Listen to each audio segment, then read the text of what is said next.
Welcome back to Digits here at WSJ Live. I'm Simon Constable. Well, smart and sexy, yes, that's what you want in a new TV these days, but does Samsung deliver? Big W himself, Walt Mossberg, is going to weigh in, and he joins us now from Washington, D.C. There he is, the Big W himself. Good to see you, Walt. Good to see you, Simon. So, Samsung has a smart TV. Is it sexy and smart?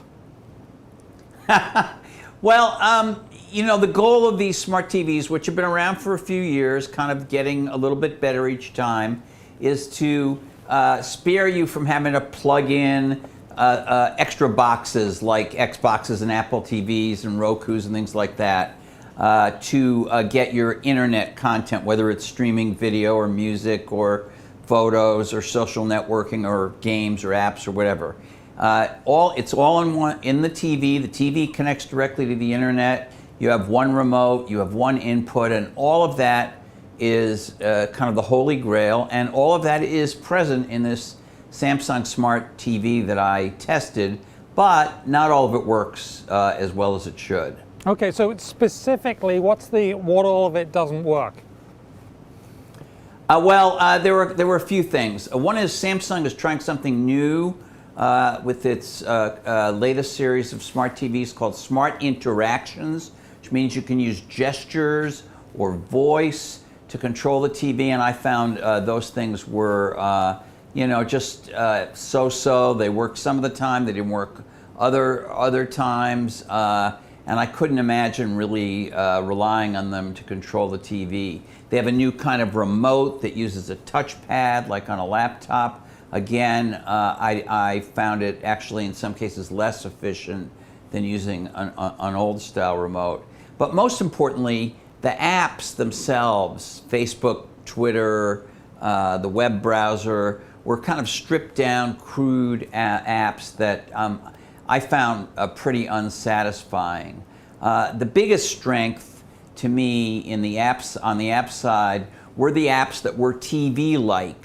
Like Netflix or Hulu Plus or even WSJ Live, which has an app on there, where or Skype, where it's really a video experience. It takes over the TV. This TV has a camera and microphones built in, which is why you can use Skype quite nicely on it. Those things did very well, and it's nice that they're built into the TV, but I think they have a lot of work to do on this smart TV concept, and the same with the other TV makers. What was your favorite thing about this TV? Really, I mean, if you want the truth, I thought my favorite thing about it was just using it as a regular TV. I mean, and that doesn't say so much about the smart aspect. It's got a beautiful picture. It's very thin. I mean, they know how to make great TVs.